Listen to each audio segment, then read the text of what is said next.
Welcome back to Forbidden Knowledge News. I'm your host, Chris Matthew.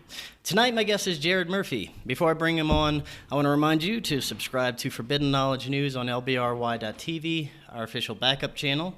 We're always available on all popular podcast platforms. And of course, check us out on Rokfin, where you can get all our premium content. Forbidden Knowledge News Con this year was there. Last year's Forbidden Knowledge News Con is there. All our regular shows and all the premium content from all the amazing content creators on Rokfin, including Jared Murphy. He is there too, so go check out his channel. Just click the link in the description or visit rokfin.com/FKN+. Finally, protect yourself from harmful EMF radiation with EMF Harmonized. They offer protection from harmful electromagnetic frequencies for your phone, your computer, your tablet, or your routers. I've got one on all of my devices.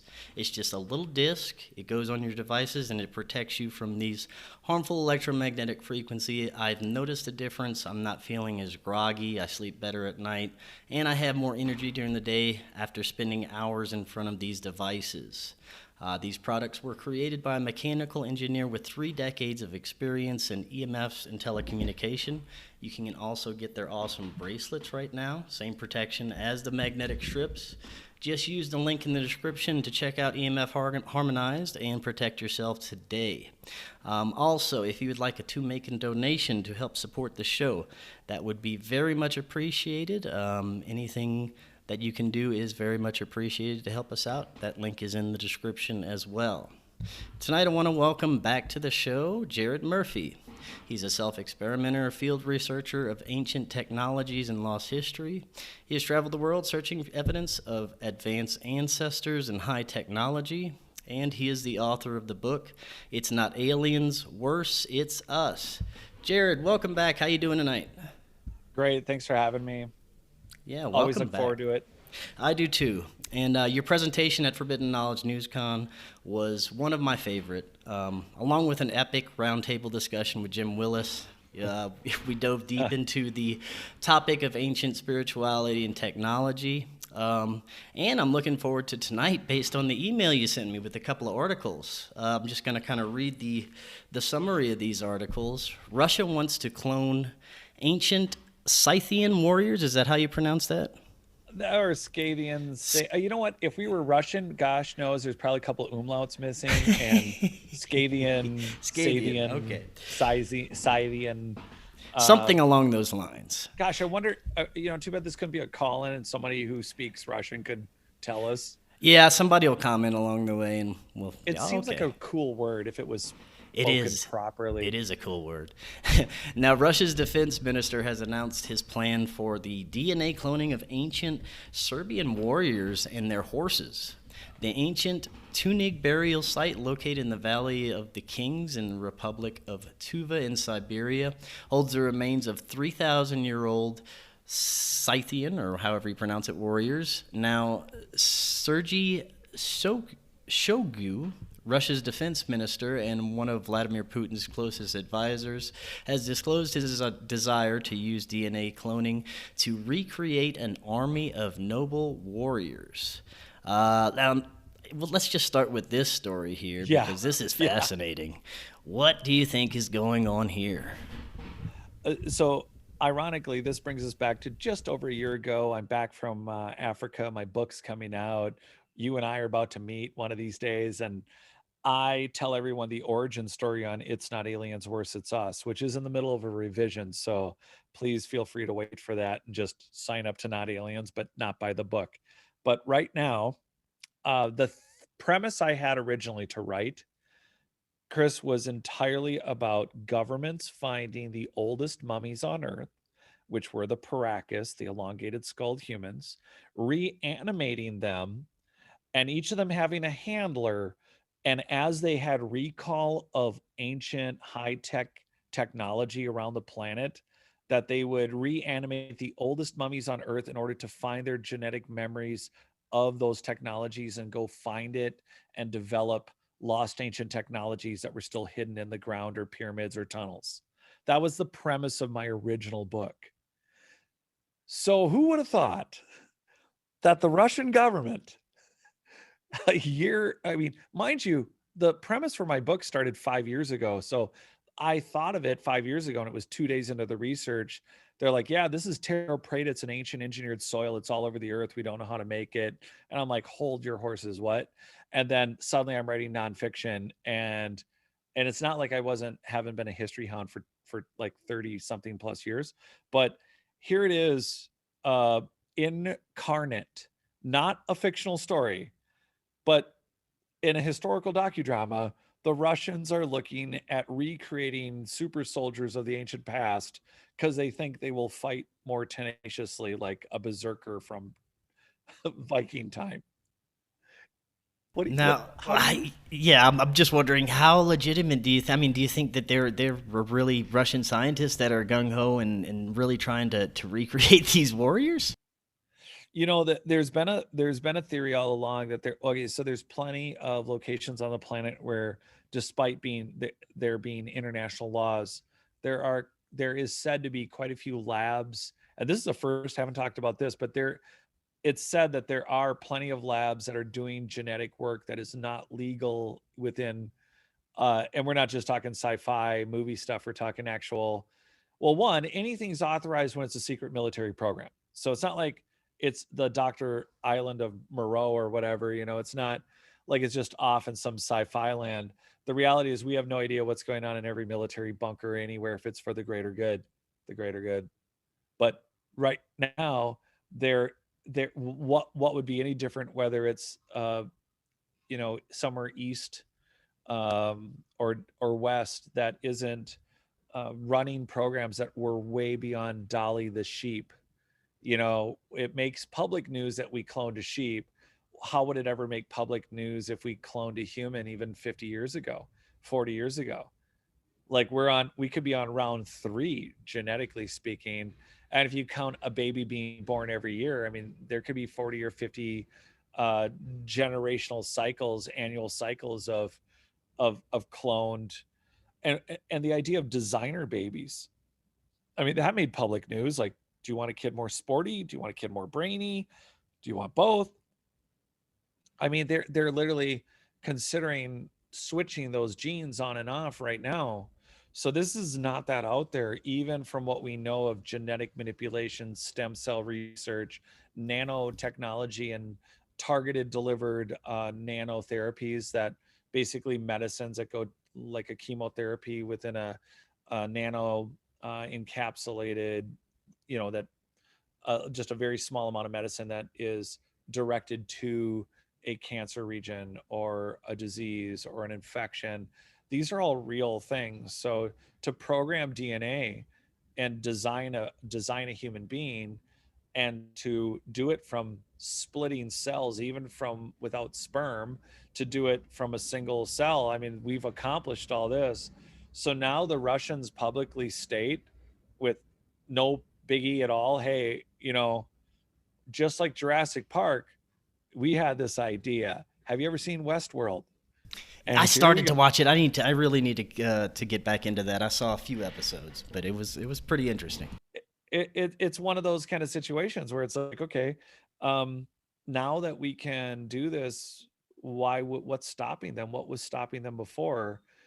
And the goals are different. So being aware of all the different sciences out there, like collective human consciousness, and I keep talking about genetic memory. I don't mean you're just born with a genetic memory.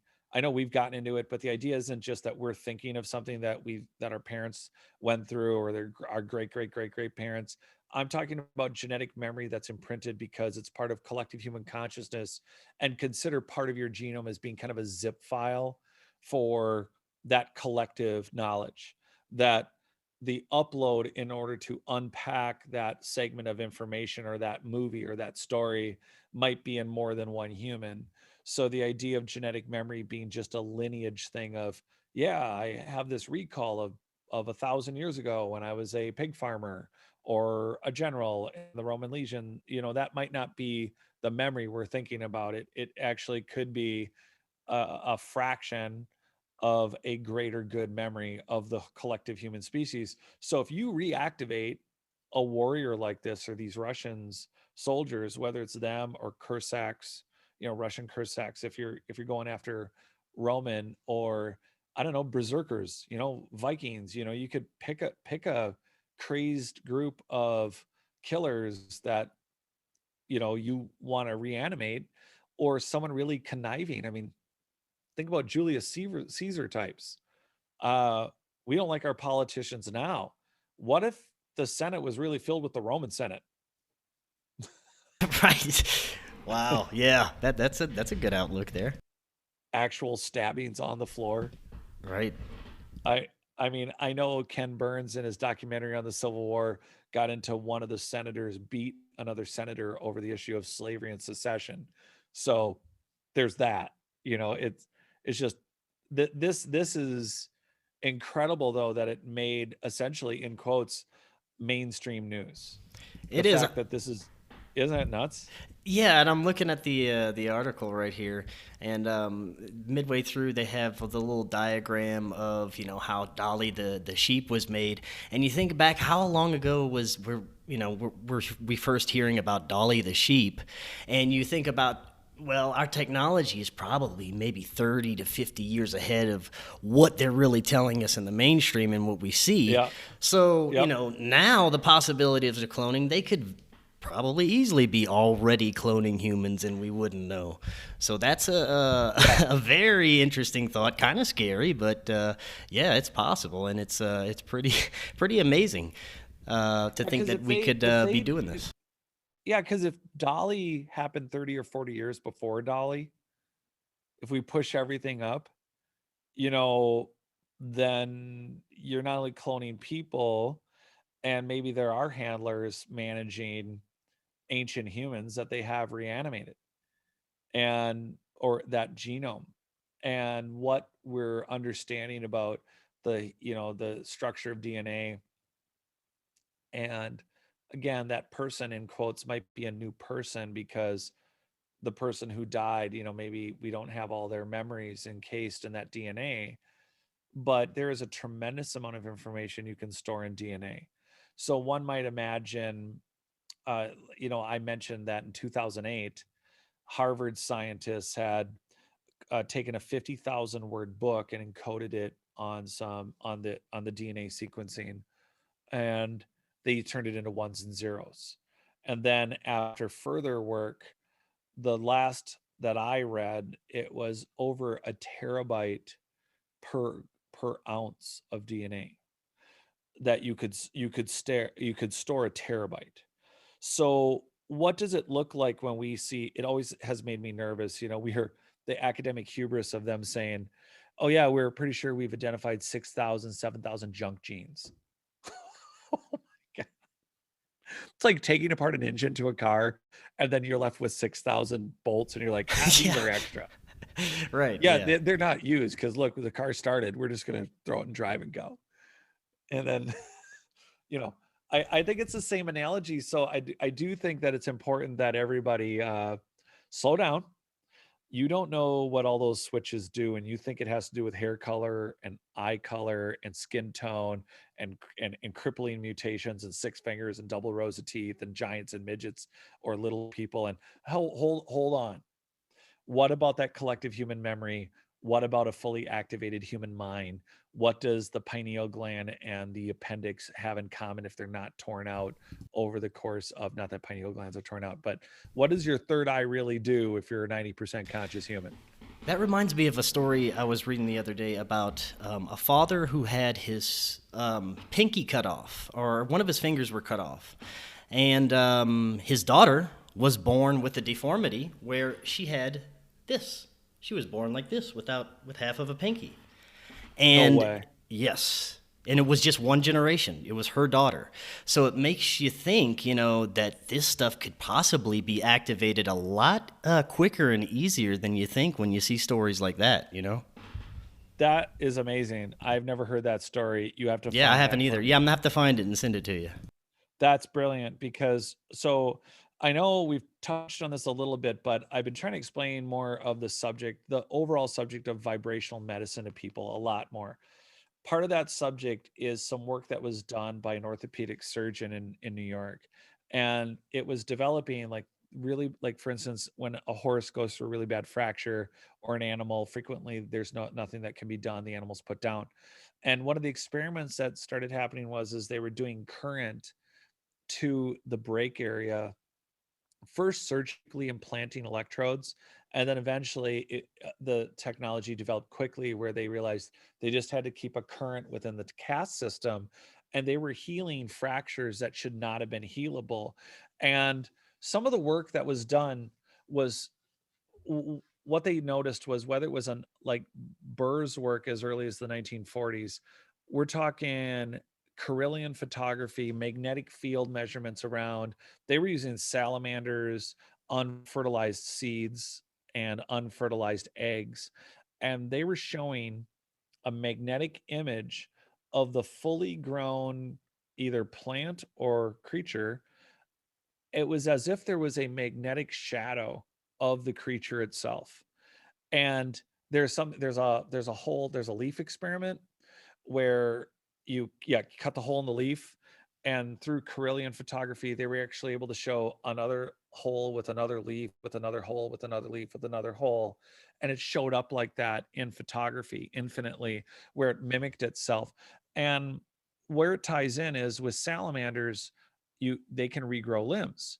So they were measuring the technology. I think, all right, so just fast forward, they measured the vibrational energy, the negative and positive energy around the wound.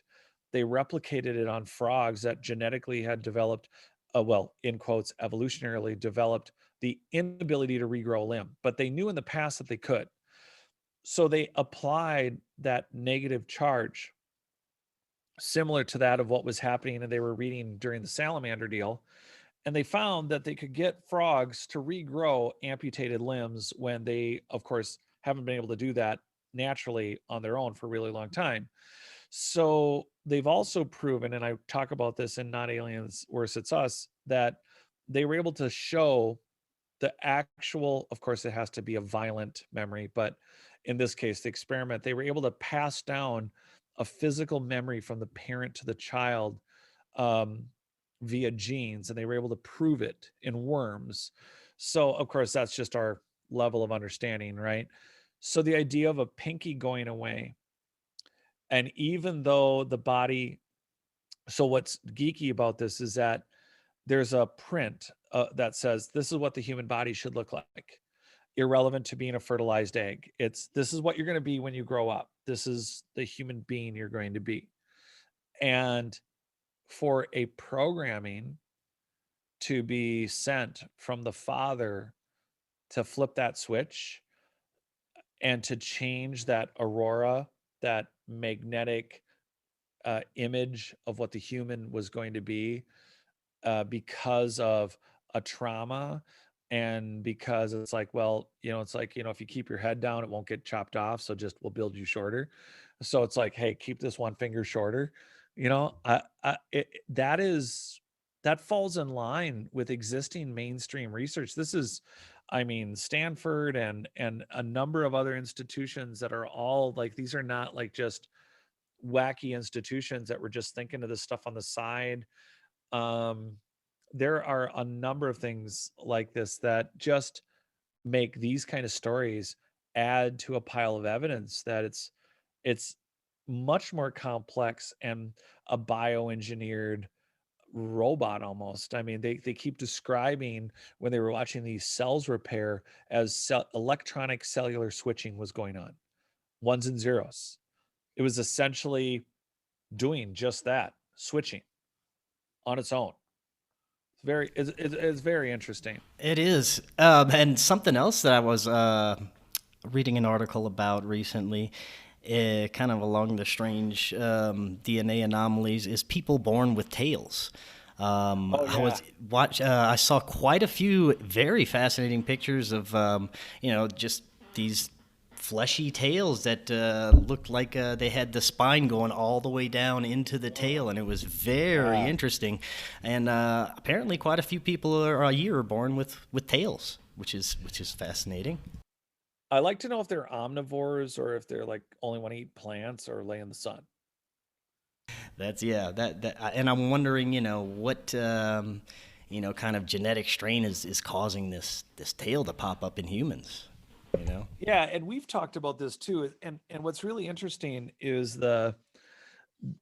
we have the Younger Dryas, and we have this whole concept that, well, it looks like Egypt and all these megalithic structures and pyramids were there prior to the Younger Dryas. So then we imagine, oh, this global pyramid society was here like 13,000 to at least 60,000 years ago. It was in this zone. And then we've talked a little bit about, well, again, there was a catastrophic volcanic event maybe 75,000 years ago, maybe in that 60,000 year range, or it could have been further back. But what if the true violent and naturally was some uncontrollable volcanic event, and that actually was the real planet civilization killer? And we know from our genetic record as of such that 50 plus thousand years ago, in the 50 to 60,000 range, Denisovan, Neanderthal, and here we go, a mystery 14%, one two 14% of some human race mixed with what we call our current level of humanity. That that that so like we're talking about a total of four different kinds of humans. And we always think of Denisovan and Neanderthal. Okay, Neanderthal, they had bigger brains, they were stronger, they were thicker boned. So by all accounts, they were stronger and had bigger brains, but we always describe them in loincloths and looking like complete, like giant ape people. So I don't even know if that description is really accurate as to their, like, were they really ape people, or were they intelligent, but they just look different? I don't know. But the mystery is, why did all those groups mix together 50, 60,000 years ago? What was the opportunity? Was it a natural disaster? Was it a falling apart of barriers because of some other catastrophe, some war? Did they survive together or independently and come together as groups because there was just a necessity? That is something that kind of ties into your next article. Yeah, yeah. Let's. That's what I was just about to do because I wanted to get to the article, and the title of that article is "Neanderthal Nuclear DNA Retrieved from Sediments Help Unlock Ancient Human History." Researchers have retrieved Neanderthal nuclear DNA from cave deposits in northern Spain and southern Siberia, yielding new clues to the population history of Neanderthals. With the advent of nuclear DNA analysis of sediments, similar studies at other sites can provide new insights into the deep human past that do not rely on the discovery of bones and teeth. So, what's going on here? All right, so we start with Russians wanting to clone, 3,000-year-old remains, and I wanting to write a book 5 years ago about 9,000-year-old mummies. The Paracas were considered the oldest mummies on Earth. There are Paracas that are at least 9,000 years old, and again, they have elongated skulls, right?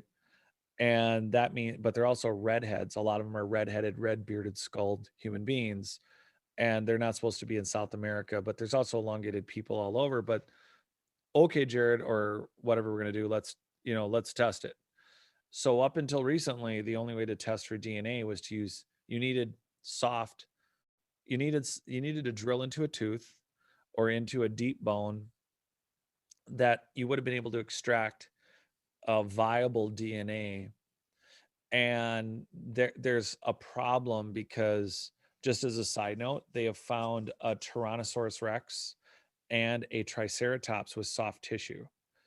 And and I think one of it was knee tissue. And either way, the collagen, the tissue that they found, to the best of their knowledge, the oldest soft tissue that's been viable as far as a bone goes, it's been 33 to, it would have to be less than 50,000 years old.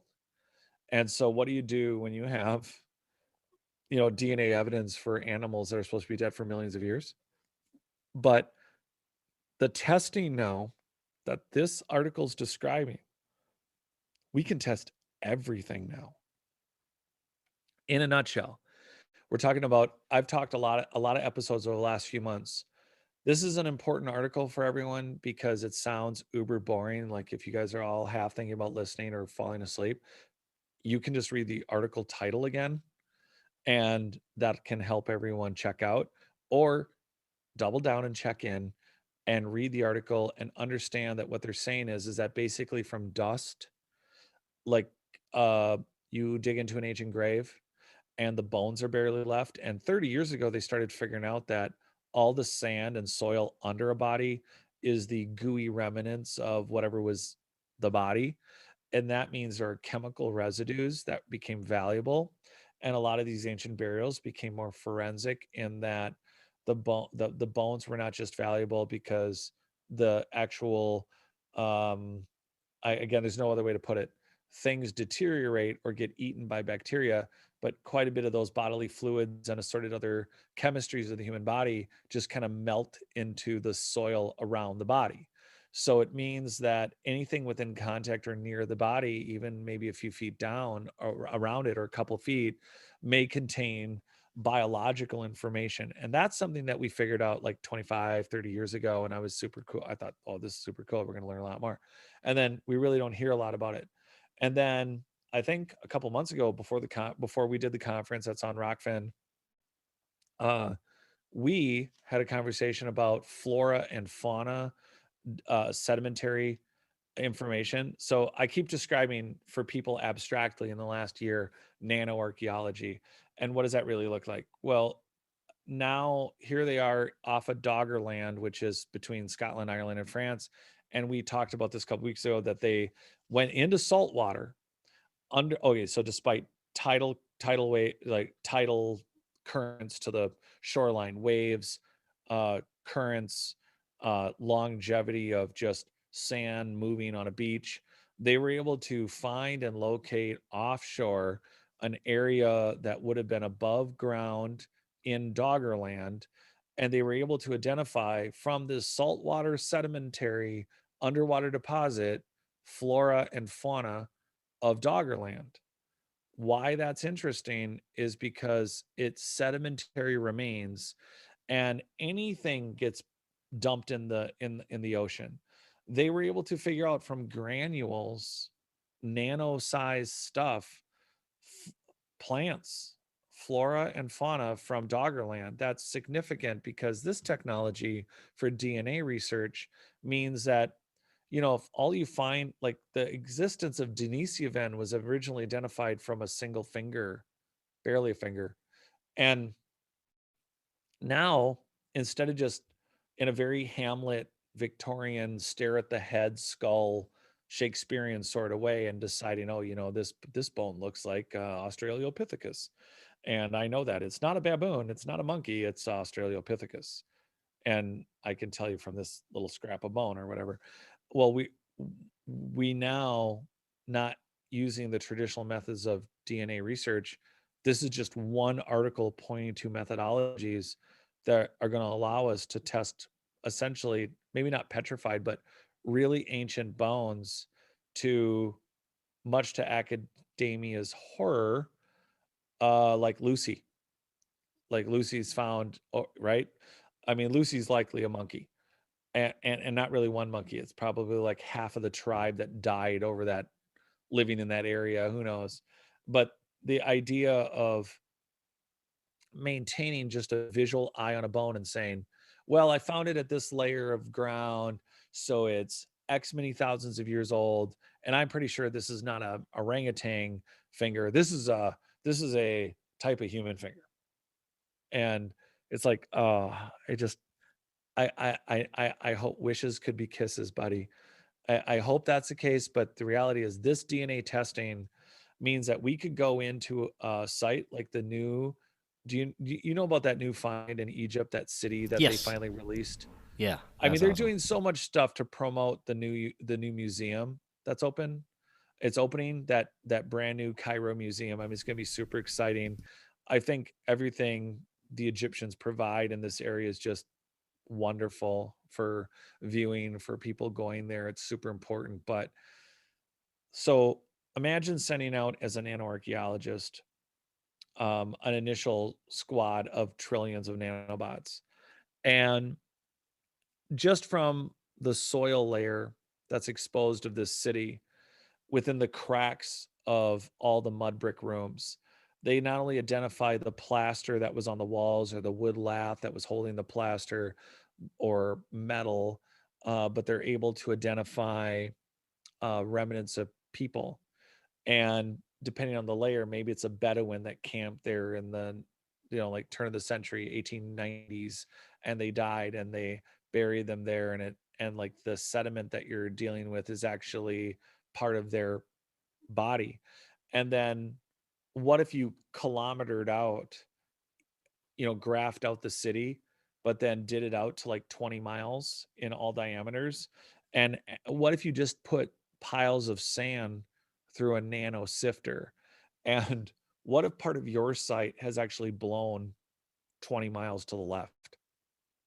And so imagine it this way: 20 miles to the left, they come up with half a window screen to a car. And they're like, that's weird. We've just nano replaced and put back together half of a windshield. Oh, well, over at the sunken city over here, we found the other half. And things get repurposed.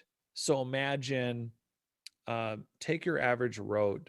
Here's an insight into my upcoming lecture at America's Stonehenge on May 1st. We are going to be doing, oh, is this even going to make this prior to May 1st? Should I have not said that to confuse everyone? No, Is that going to you're be good. You're good. This is gonna come out.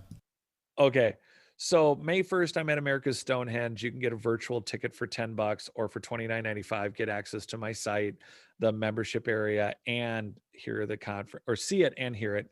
I'll be speaking for 3 hours and then I'll be touring America's Stonehenge in Salem, New Hampshire. I will be there the May 1st, and you can get a ticket on notaliens.com. But great. So here we are at this site, and the idea, just like witchcraft, just like Merlin, imagine sending out these nanobots, and not only they're identifying mitochondrial like beyond that DNA of every animal and dog and everything that's been there. But here's some insight into my show that I'm going to do. Part of it, and the lecture is going to be completely. It's not really a repeat at all of what we just did at our conference. It is a unique conference, and so the idea is, take your average road construction where you see them jackhammering up the concrete on a bridge, and then they put it through a rock crusher, and then they put it through another crusher, and then at the far end it spits out either sand or a very small, manageable rock that they recycle into new concrete. They redo it. So what's mind blowing is when you jackhammer up a road and it's in a pile, and I'm talking about like a quarter mile of freeway, and now it's a giant mound. The idea of putting all those pieces back together is exactly what a lot of archaeologists do with those pots that they spend 30 years on and all the shards. Really hard. But you could put that road back together, and it might not be perfect because you've busted up sections where the jackhammer went in, but you could put the road back together. And you're like, well, that would be really hard. But then if you run it through the crusher, right? And it's now down to like, hand boulder size, you're like, oh, that would suck. I mean, how realistic would it be to put anything back together once it's been crushed? But then even further, get it down to anything more, I think, than 2 or 3 crystals of the original shaped item. I believe in the near future, quantum computing would exactly be able to handle that problem. That nanobots would be able to analyze that, like an MRI. You'd be able to analyze all sides of a mound, and you could almost put that quarter mile of freeway back together from the dust. And that directly relates to this new city found in Egypt, where you send out your nanobots and you're not only rebuilding the walls and rebuilding clothing and rebuilding dead animals, but imagine, just like cloning those warriors, those 3,000 warriors, what if you were able to reclone the sheep that were on the farm and reclone the people that were in that house, or uh, they had already adapted material from a site that was even older because there was clearly megalithic work. So is their construction of that city quarried stone from a larger, older megalithic building? And we already know that a lot of the temples that the Egyptians used, and I'm trying to get this through a lot of people's heads, Egypt wasn't built by dynastic Egyptians in its entirety. They were mining from old abandoned sites. So the temples and the structures, even pyramids, and even in the course of dynastic Egypt, we're talking all the way back to Younger Dryas and longer, because that's what they told Solon the Greek, that their king's list, the Egyptian king list, goes back 36,000 years, which standard Egyptologists say, well, that's just silly. They don't know what they're talking about. They know how to use pi, but they don't know how to use a calendar, only, metaphorically. Right. So it's clear that the Egyptians have been, the surviving Egyptians, the dynastic peoples, came across the site maybe as early as 40,000 years ago. And at that point, the site had already been abandoned for maybe 20 or 30,000 years, not in the conditions. So you have this dynastic period. And what I was going to say is, even if it was 36,000 years, and then the Younger Dryas happened, and then they had another 12,000 or 11,000 years of rebuilding, most of Egypt, I think, was still basically an antiquities archaeological site where they rebuilt cities that they could manage, and they did have a vast Egyptian empire, but they didn't re-pick up and reuse everything they found. Even in the time of Khufu and the time around the Egyptian Sphinx, they found it and they were like, oh, we're going to restore this. That's the whole point of the stela in the front of it. It's like, hey, I fixed this. Right. They were appropriating crap all the time. So if we had nanobots not just working out this DNA sequencing, but also resiting buildings, identifying that the entire column structure and cymatic polygonal blocks on this temple were actually part of the exterior of a different building that no longer exists at all because it was completely piecemealed, or from satellite imaging or LiDAR, it appears that it all of them match this, and they would make a structure about XYZ size, and it would have been in that location about, fill in the blank. And now that we've looked under the sand, oh, we see the missing material. I mean, the places this is going to go. I mean, I know you're looking at the article, so we should probably read a little bit further, because it gives people a better idea of how exciting this is, even though it sounds super nerdy and not sexy. Yeah, let me get back to the article here. I just had it. I lost my screen. Yeah, you have to get off your Weeble Wobble auction on eBay. Let's see. Nose glass pipes, sir. Let's see. All right, Happy here we Tuesday. So let's see. Scientists may contain genetic from material from other sediments. Sediments may contain genetic material from other mammals. Let's see. They have nuclear DNA retrieved from cave deposits in northern Spain. What part should we go to here? If there's really the sedimentary objects, we're basically getting into it right now. It's super important for people to get their head around that. It says when extracting ancient human DNA from the sediments, the scientists had to be careful to avoid the considerable amount of DNA from other mammals, such as bears and hyenas. There are lots of places in the human genome that are very similar to a bear's DNA. For example, the research, for example, the first author of the study, Benjamin Vernot, said that researchers specifically targeted regions in the genome where they could be confident of isolating only human DNA, and they also designed methods to measure their success in removing non-human DNA. We wanted to be confident that we weren't accidentally looking at some unknown species of hyena. Well, that makes sense. The scientists applied their techniques to study more than 150 sediment samples from 3 caves. At 2 of these, Chagryska and Denisovia caves in the Altai Mountains of southern Siberia. Previous studies had analyzed DNA from bones.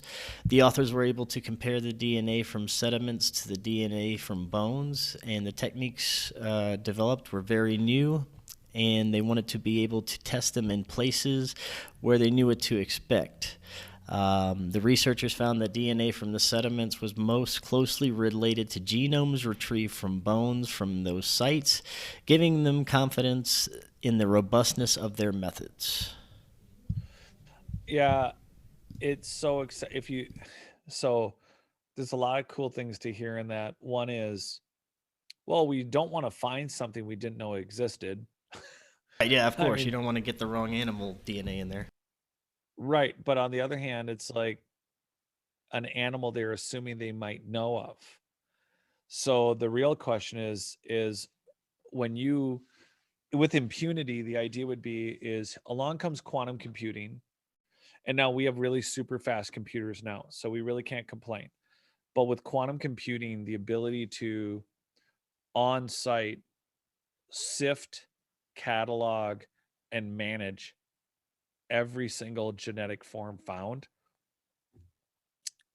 I mean, literally in 3-dimensional space, in a hologram, or like straight up on your computer screen, even being able to see, like we just discovered, let's just say we did a cubic square foot of sand in this cave, and we found 151 here, 251 in the next cubic foot. Basically, you grid it out like a checkerboard, but in cubic feet. You find overlapping, identical creatures that have just kind of dusted and spread around. So there's math and science and theoretical science you could work out in the swirling erosion patterns. Like, what could you predict of, like, right now we dig up ice core samples to figure out temperatures, melting patterns, oxygen levels, etc., of the earth, right? Well, what if from every cubic square foot within a cave, you could determine based on the swirlings, the activity level, the flooding times, the wind, and human occupation of a cave based on the total combination of animals and what's found and at what level. So it's not a matter of you just like grabbing soft dirt, a cubic by a cubic, and then pouring it into a hopper that tests each of the sediments to find the individuality of each of the creatures. It's the layers that they're in correlated to, like, just like layers of, people do colored sand things where each layer of sand, and they're all a little different in the way they're layered. And I think very much the way that this would layer, like if there was an intrusive burial, like, hey, this sedimented creature was clearly a burial, or it was a burial but it looks like it dug through another burial. It looks like it was pet cemetery, but then it looks like it got tilled, and now there's flora and fauna from a mushroom garden. You would, and that was just from the layer that was 2 inches from the bottom. So the amount of information is mind bending that we could start getting. We're still, we couldn't even do this, and now they're just discovering 150 different things from sediment. And why does it always have to come from the Russians? How You're far right. behind? Like they can't help but let their ancillary technology, you know? This is really mind-bending cool shit. I don't know where we're posting this, but I just said shit. Oh no, you're good. You can curse all you want. Um, Yeah, yeah. yeah, The nothing Russians says always science like seem to be on the forefront of this stuff.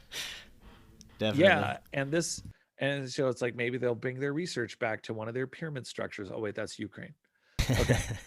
But still, this is incredibly exciting because right now they're doing it through sedimentary DNA analysis. Means that we can look at any sedimentary, name it, fill in the blank. It doesn't even need to be an animal. We could be talking about a crushed stone building, And early on, like a year ago, I'm saying, hey, send out a cloud of nanobots, and they don't have to, like, they you basically don't need to get authorization to go into anyone's homes. But the Egyptians, up in the Andes and Peru and Bolivia, they've been looting and taking, not to mention the Spanish, have been stealing the stones from these ancient megalithic sites for thousands of years. Train. So the idea is, why not just send out unintrusively nanobots that just measure the width and size of the stones that got turned into churches and castles and administrative buildings, and before you know it, we can reanalyze their true, mind you, they've been rehewn, so original sides are going to be important. Anything that we can find that's an original side is going to be paramount. But if we can, and there's the other thing, I gave a really simple an analogy of a road, a quarter mile. It's busted up into a giant pile. It gets crushed down to sand. And I'm saying, with quantum computing and a nice hopper, and if there's even two granules that are together, a quantum computer would be able to, in a very reasonable amount of time, piece all those things back together to ultimately the road. However, what if a very advanced piece of construction, like a megalithic polygonal wall, one, it's weathered for tens of thousands of years. Two, it may have been moved and used in another structure, so it may have been cut up and repurposed. But what if, in further doing, we can tell not only its original form and function, but what if we're actually able to shape the reconstruction of those items every time? Like, what if the dad whose pinky is gone, that ends up being inherited by the kid? What if we're able to piece back that information by, like, a missing generation? Like, Yeah. what if we don't get the girl with no finger, but we find in the dust the great great great grandkids? And what if, through modeling of what we don't yet understand of those junk genes, of those zip files, that we find enough bodies and evidence within the right layer, within that community, within that area, oh, and half the dust of that layer, when it was a top layer, based on wind and trajectories, blew 3,000 miles to the right, and we're actually able to fully reconstruct maybe 100-year generation that lived in that village, and fill in the missing child with no finger, and say, with an 87 or 95 or 100% predictability, that the guy who had no finger had a kid with no finger. Like, Right. we would be able to do that. That's what's on the horizon. This is the event horizon of this evolution and revolution in archaeology and our history and our understanding. There will be no hiding for these hubristic scientists. Well, that's what I'm wondering. When it comes to things like the Paracas mummies and the Paracas skulls, why are we not doing like a shit ton of DNA testing every day? Why don't we hear about this, constantly in the news about what new developments are coming from the testing of these Paracas skulls, the testing of these mummies and these anomalous artifacts that have no real mainstream scientific explanation as of yet, but they seem to Yeah. be just kind of sitting there collecting dust and collecting this mystique instead of being scientifically tested. What do you think is going on Yeah. there? Yeah. Just Brian Forrester, Yeah, just, right. Brian Forrester literally stabbing at it. They've gotten him drunk, high, and spun him in a dark room with a genetic pinata, and he's doing his best. And, so I think his book is worth looking at, just to get the suture lines, the form magnum, the evidence for genetic testing in mainstream. There are so many individual house of card pieces that there's no, like, if you look directly just at one of them, the entire timeline for humanity. One, here's a no-brainer. There's a crap load of multi-billion dollar corporate uh worship programs, corporate worship programs that have been around a long time, that make trillions of dollars, and they need to not have that paradigm shift. On the other hand, I don't think if you have your faith in your religion and spirituality are two separate things. You don't have to change your religion even if, the earth isn't 6,000 years old. You can incorporate it. I'm sure you can work it out. But I think so that's one layer, because what college campus doesn't have a church on it? And name another one. There's the oldest, religion, which we give barely no respect to in at least our setting, is the Hindu Vedas and Hinduism. And the stories and the eyewitness accounts that have become slivers of truths that are in those epics, it's incredible. It's millions of years of human history, and we just go, oh, they're so silly, they're so cute, they don't know what they're talking about. And it's okay. There's more people who believe in that than what we think, but okay. And so I think so part of it's religious, and so that's a problem. It's like they don't know how to like guide people without a number of people who have they just don't know what to do with it. And then on the other side, the obvious one is, well, I've been teaching people something that I feel really bad about being wrong, or I don't want to be wrong because I've been teaching it for 40 years or 30 years, and I gave you an F and I didn't pass you and you didn't get your degree because of me.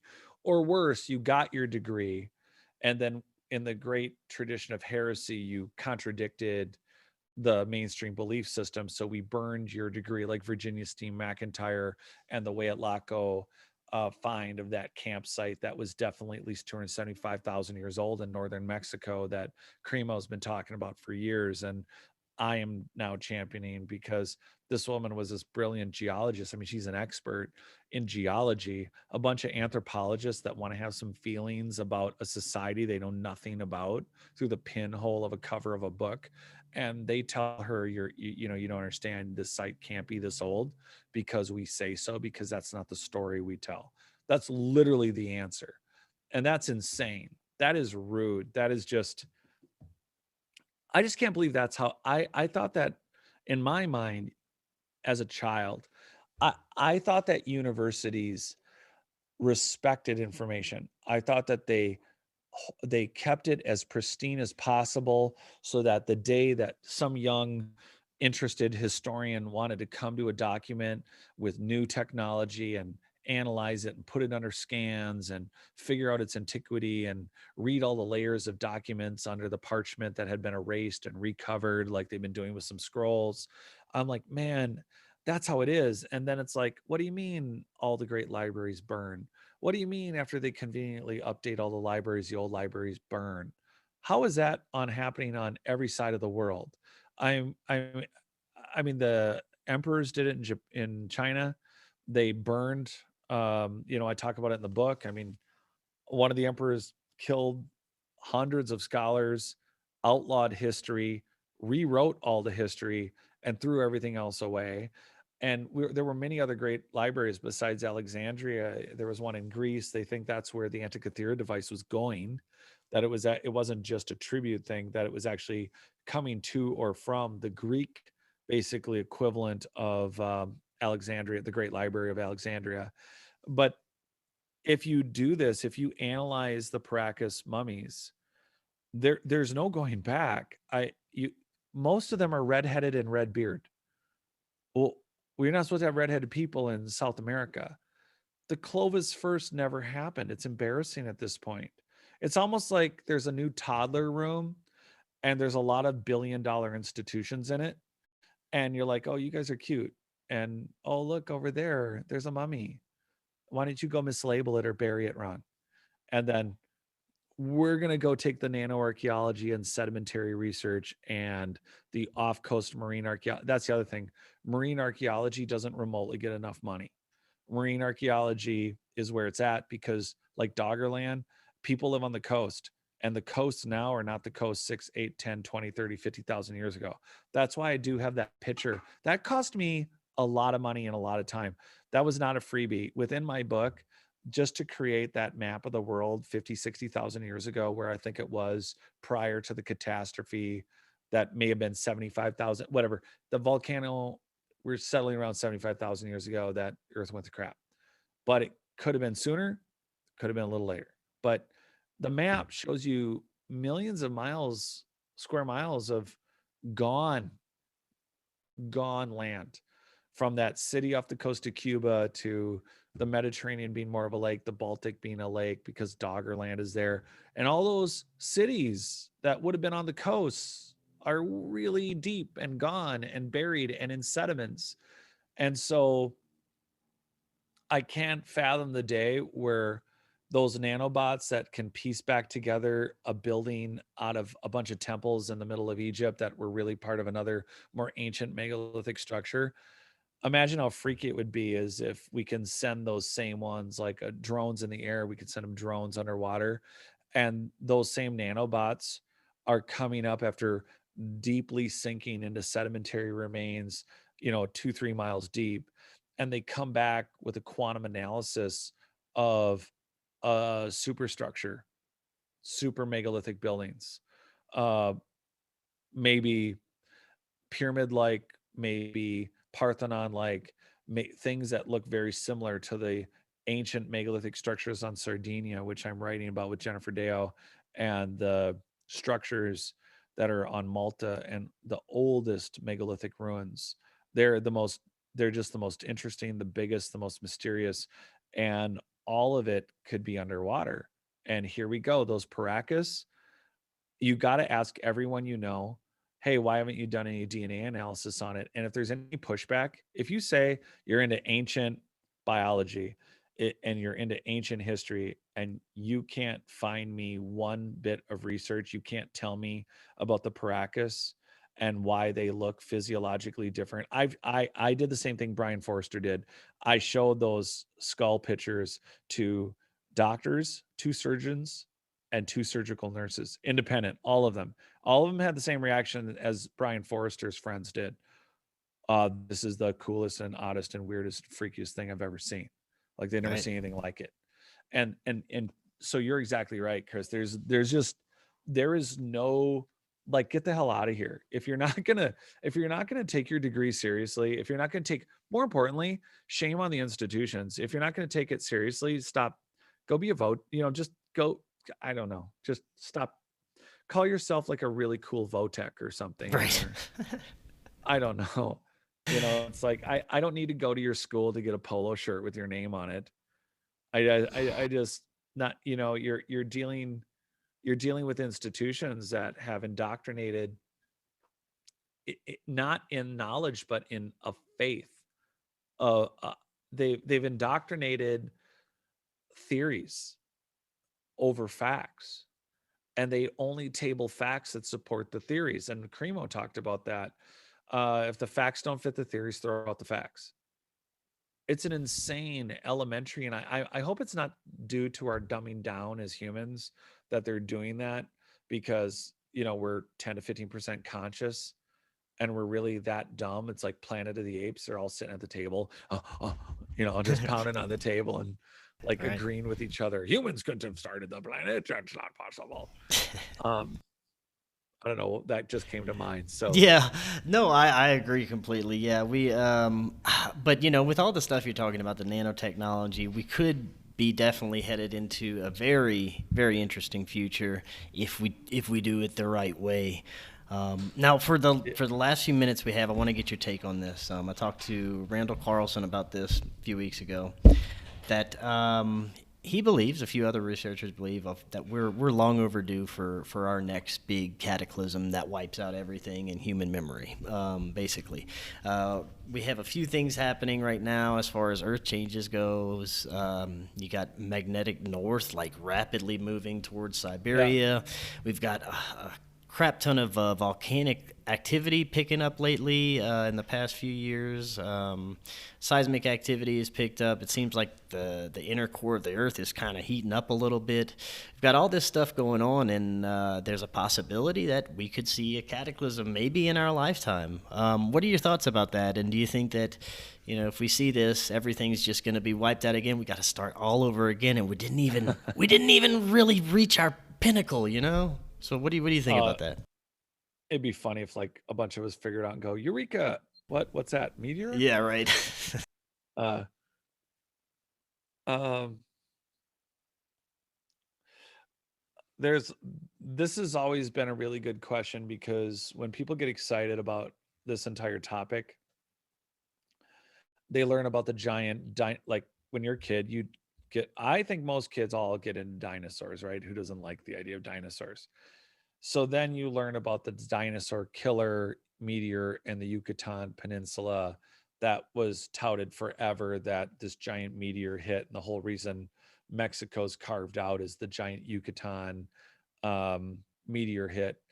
And then now we have the one that's off of Greenland, well, on Greenland, that's 19 miles in diameter, which they say could have happened to cause the Younger Dryas, that it could have impacted as early as that, but then they said, but it could be like 65 million years old. It's like, okay, way to cover your bets, guys. I mean, somewhere in the middle, you want to narrow it down. 65 million years is your window. And then there's a one off of the coast of India. And these are examples of just meteoric impacts that are definitely God smacking, planet wobbling, really bad things. And then we have approximately 9 to 13 super volcanoes, depending on how you want to define them, like Yellowstone, 60-mile wide diameter uh, vent hole, maybe.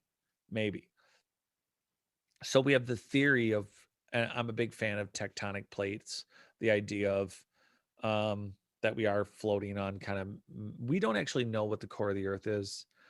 We don't know how it sustains itself. We don't really understand all that. We have a lot of theories again.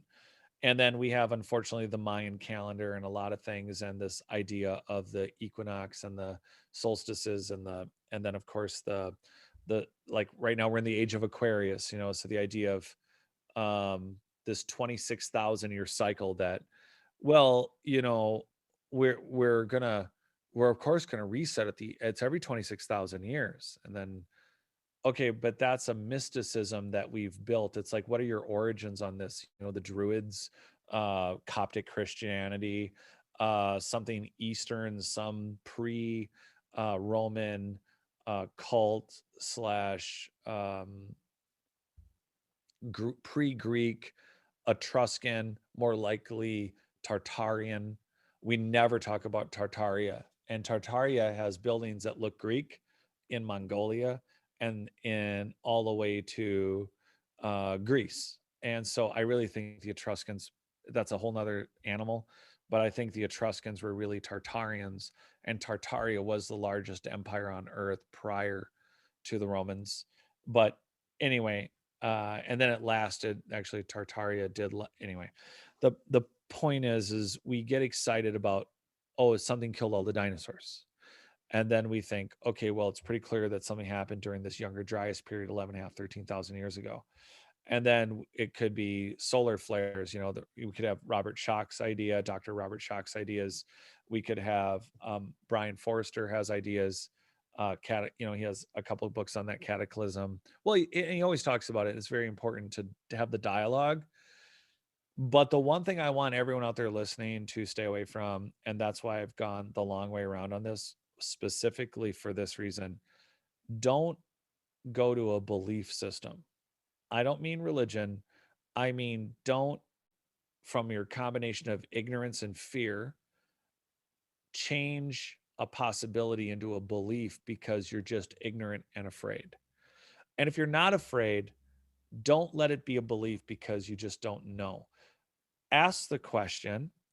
And right now, there's a number of holes, and none of us have the answers on it. The poles are shifting, but the poles have shifted many times. Greenland looks like it was magnetically an Arctic pole at one point. And then we have the mystery of the flash freezing of mammoths and other animals that appeared to have been eating, and then they apparently froze almost instantly. It's either Mr. Freeze from Batman, or maybe the poles suddenly horrifically shifted. We think that that's a possibility.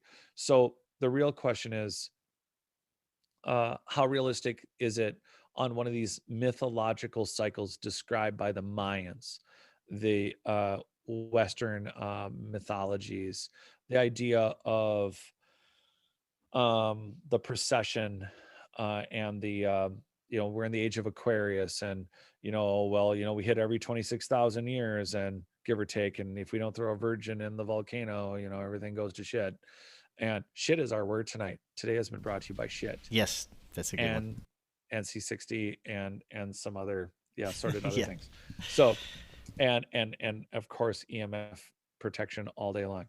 And this is why, um, if you want to be protected with electrolytes, you should definitely have EMF protection from volcanic eruptions. You never know. It could at least Electrolytes. block. It has what Yeah, plants crave. it's definitely got what asteroids crave. And and so here we are, because what happens is people hear dynastic stories, legends, myths, and they think, oh my God, we're due to start over and we're all going to die. And we have such a crap geological record of, oh, we're getting better and better. And there are some super knowledgeable geologists. I just mentioned Virginia Steen McIntyre. There are modern geologists. I mean, there's many brilliant scientific minds working on core samples, ice samples from Greenland, Arctic Circle to Antarctica. There's a lot of brilliant workers doing their jobs day in, day out, and they all need more money and time to fail and time to succeed, and they need to be supported and not defunded. But we don't know enough at all about our history. We know something happened 11, 13,000 years ago. We know society was on a decline from statements by not just Plato, but Solon and his experience with the Egyptians. And the Egyptians knew it. The Sumerians, they have a creation story, but come full circle, and all we have are these post-flood, post-diluvian societies giving us their opinion. And we have a lot of echoes of slivers of truths and these religions talking about the gods warring and stuff like that. But we don't have irrelevant to dusted DNA sequencing. We don't have a complete anthropological record, paleoanthropological record. We don't have that record. This nano stuff might show us, well, people, oh, we don't seem to have any record in all these locations of people for hundreds or thousands or millions of years. But then in this dust, we have this set, and in this dust, we have that set. And we don't know that. So right now, it sounds odd, because there are people who are going to tell you, we're always coming around, like 1999, Y2K. Planes were going to fall from the sky. Don't believe me, but you better buy your survival kit. Right. And and then it was, then the Mayan crap for 2011 or 12. And then it was supposed to really be 2008, and nobody should have worried, but it was, you know what I mean? Right. We people have had the signs up talking about the end is nigh. It's just I just uh I can't, and this has nothing to do with other guests. It just has to do with, there's an assumption about the antiquity of humans that we get our asses kicked every 26,000 years for a reason, that it's benevolence to a deity. It's a we deserve it. We get God smacked because that's just how someone wound the grandfather clock of Earth, and that's how it works. I don't think that's true. I think, from Michael Cremo's reminding us of paleoanthropological work showing humans here for millions of years, and the Klerksdorp spheres, the oldest what appears to be man-made objects on Earth at 3.5 billion years old, I think humans have been here for a very, very, very, very, very long time, and they have reached much higher levels of technology for much longer periods of time. I don't think the megalithic builders, the advanced megalithic builders that I think they lived indefinitely, terraformed the earth. And I think part of the reason you build megalithically, mind you, all the stone is what's left because it's easy to not like plastic or metal or whatever fall apart. I think they lived through many disasters. And when you build megalithically and you rock cut shelters and bunkers, and again, they're well equipped, these aren't rock cut stone rooms with no technology. I think that prior to this 60,000 year portion, a very large group of humans lived globally with pyramid technology, the pyramids, the megalithic cymatic polygonal building, keystone cuts, and stone spheres. And this was a worldwide culture that didn't evolve and go like we did, where we went from no steam engine to a steam engine to going to the moon to where we are now in 150 years.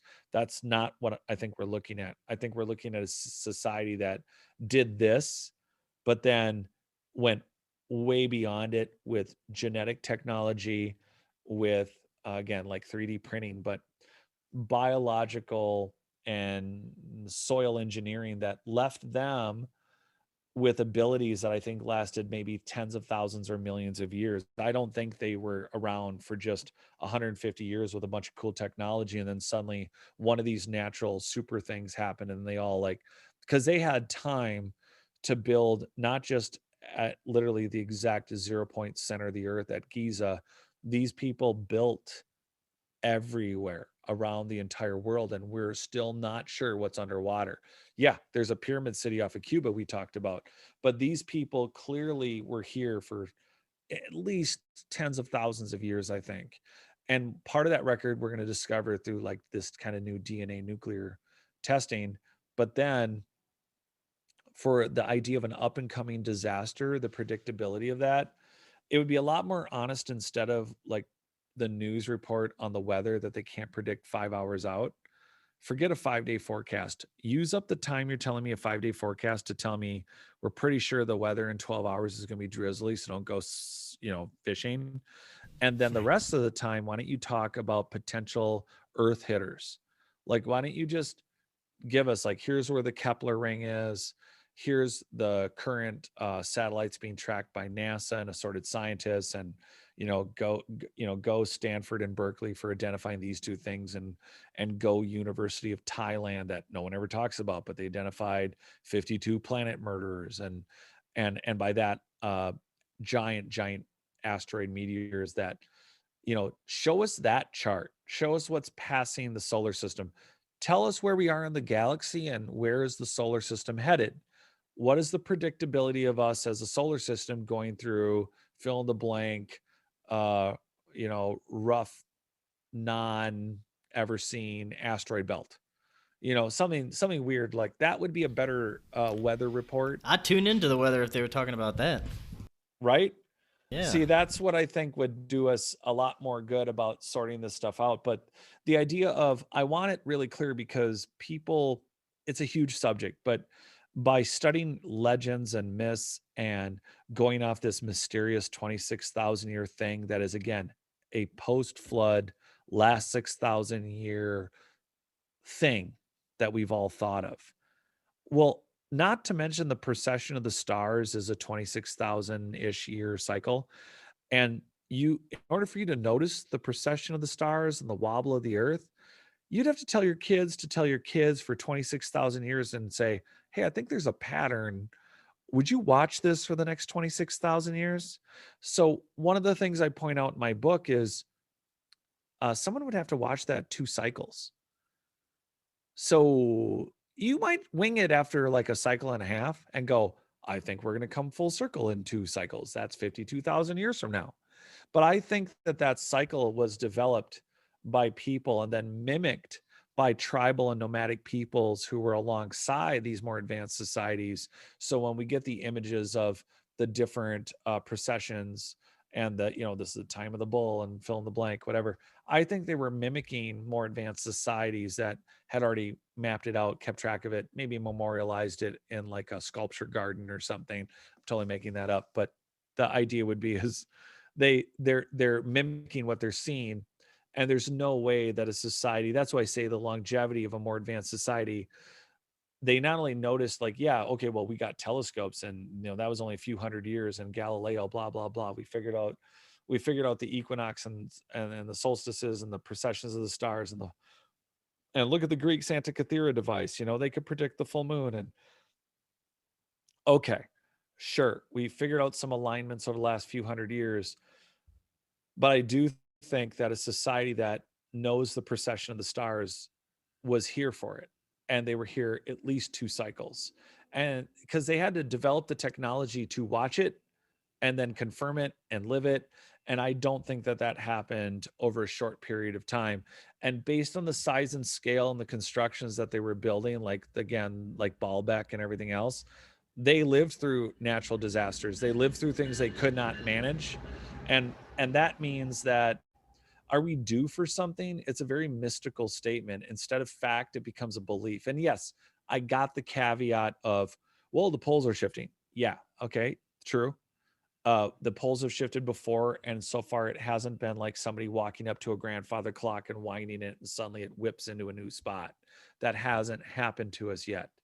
Could, just so I can double talk this and people can be terrified. We could, there's that.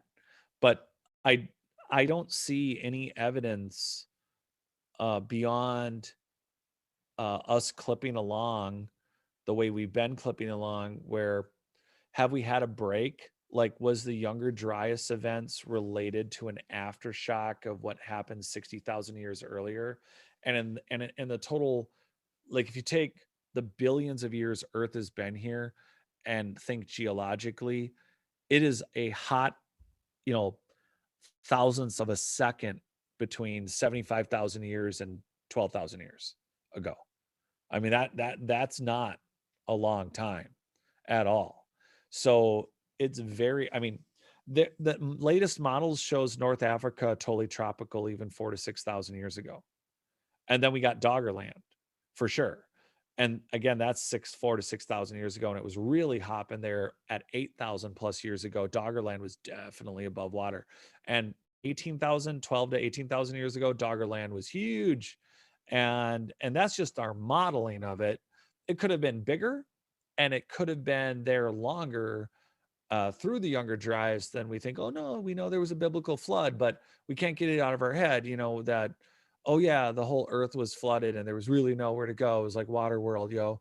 Um, okay, yeah, I know that was recently reposted on Netflix, and I couldn't remember why I hated it. And I watched it to a point where I realized, oh my gosh, this is terrible.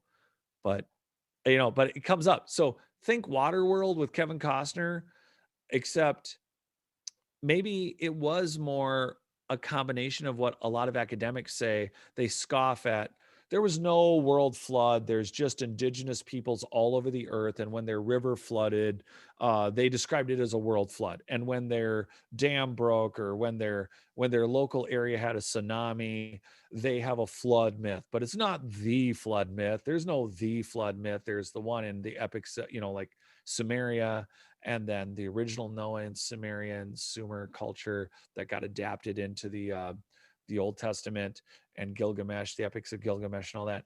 But in reality, what if there was something bad during the Younger Dryas, but it really was um, meteoric impacts, maybe, that caused flooding regionally, and it was significant. But what if Doggerland was above water the whole time? What if most of the world was above water? Maybe it really was just deluge after flood after tsunami. What if it was just really pissed, like the worst oceanic water events for like, a couple weeks, 40 days, 40 nights? What if it wasn't raining? What if it was just straight up tidal wave after tsunami after flood for weeks? And it really wasn't, everything was underwater simultaneously. I don't think anyone ever actually calculates, if you melt all the water, they're like, well, it would cover the earth. Well, has anyone ever sorted that out? Oh, well, that water went under the crust, of the mantle, for a hydrostatic situation. So yeah, we got all this water under the mantle of the earth that used to be above, and then that's how the whole earth flooded. We don't have enough water to flood it.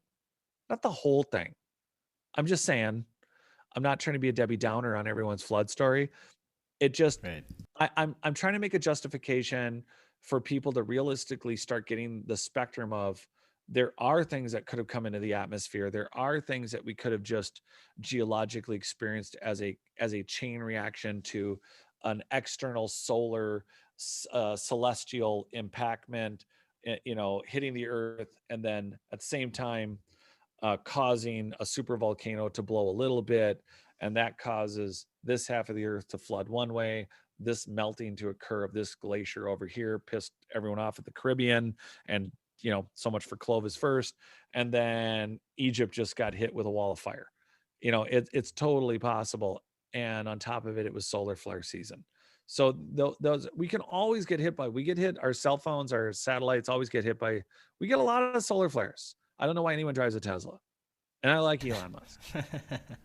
But AMP. Anyone? What are you gonna EMP? Right. I want a War of the Worlds Tom Cruise minivan that starts by popping a clutch. I want no electronics. Right. That's the one valuable thing to get out of War of the Worlds. If you want to be the one to survive the alien culling, get a carburetor starter poppin' minivan. Yeah, definitely. Oh man, Jared, it's always fun having you on. And what you were saying about if the weather covered like space weather, that would be awesome. I'd definitely tune into the weather more often to hear about that. But before you head out, is there anything you got interesting coming up that you'd like to let the people know about? And definitely check out Jared. He is on Rokfin as well. He's got some Yes. great stuff coming out too. So anything you got coming up? Yeah, so there is more. I have 5 interviews to post on Rokfin. That's coming, but I physically will be in New Salem, New Hampshire, Salem, New Hampshire, not the other Salem that everyone's thinking of, but I will be at America's Stonehenge on Saturday. And prior to that, I will be doing a lecture. A location will be given the day before, but right now you can go to notaliens.com and pay $10 for a virtual ticket. So that helps with research, archaeological work. There's a million reasons I would really appreciate it. Just buy a $10 ticket and watch virtually. It'll be a 3-hour lecture. And I'm not speaking specifically on America's Stonehenge. It's about all the subjects we're talking about, a lot like the Forbidden Knowledge News conference that I spoke on Friday, except different. But those kind of crazy cool details give everyone lots of really cool things to think on and ideas to go down your own rabbit holes, from your health to our ancient megalithic past. And then that'll be May 1st. That's in just over a week. It's Thursday, right? So Yeah. that means like not this Saturday, but next Saturday, you can join me. I will give that lecture live. You can buy a $29 ticket on Not Aliens. That includes 6 months free membership on Not Aliens. And and you'll get exclusive content there. And at the same time, of course, I guess I'll be back on this channel sometime next month. Sure. And or we got to plan another event. Oh yeah, we've always got something to add on to the pile of wonderful rabbit holes and information we can go down. Yeah, and then one more train to say goodbye. Sweet. I mean, I should just go sit out on the dock so that people can actually see them. It adds character to the interview. You got a train passing by every once in a while. It's pretty cool. Yeah, I did an interview with someone who lived in New York, and they had the raised trains going by. So different kind of sound. These are big, like they're moving lumber to like big box retailers. I got big industrial trains moving supplies. Yeah, they sound big. Going by. Sometimes a lot of military vehicles actually too. Tanks, armored car, cruise carriers. This LRT sort of stuff. I mean, big stuff. But yeah, I really appreciate you letting me talk on that for a little bit. It is going to be fun to be somewhere live and in person. America's Stonehenge is a site that's very mysterious. It's over 8,000, 9,000 years old. It's been on America Unearthed with Scott Walter. You can check that episode out if you look America's Stonehenge on YouTube. And I think History Channel, of course, has it. And then the site is, again, 110 acres. It has very mysterious alignments with Stonehenge and Easter Island. And it has different points. It has a giant, it's not like Adam's calendar in South Africa where it has giant megalithic stone alignments with the sun, the moon, etc., stuff like that. It's a very interesting site. It was occupied very much prior to colonial occupation, and being there is going to be really fun. Being able to meet some people in person, that's going to be fun. But I'm also planning archaeological work, and so I'm there to do work also. And we'll be live broadcasting on Dark Hour Paranormal. Michael and I will be doing that, and then we'll be on Conflict Radio, of course. We'll do we're going to do a site visit, probably live Thursday night. Thursday, Awesome. yeah. So those are things to look for on Conflict Radio or on Dark Hour Paranormal. Michael from Dark Hour lives about 40 minutes from the site, so that's kind of cool. You know, Awesome. Colorado's not that far by airplane No. if you want to come out, Yeah, yeah. We're definitely because gonna have you're to make not some busy at trips. all, right? No, no, of course not. Just hanging out. See, your Yeah. your gamer chair says you can come. Yeah, Yeah. next Yeah. level. Yeah, I definitely need to make a trip out to come hang out and come do some events. That would be awesome. But Jared, thank you again so much for coming on tonight. Always mind blowing information. And yeah, we'll have you back on next month and dive a little deeper. Thanks a lot. Awesome. And until next time, everyone, have an excellent evening. We'll see you soon.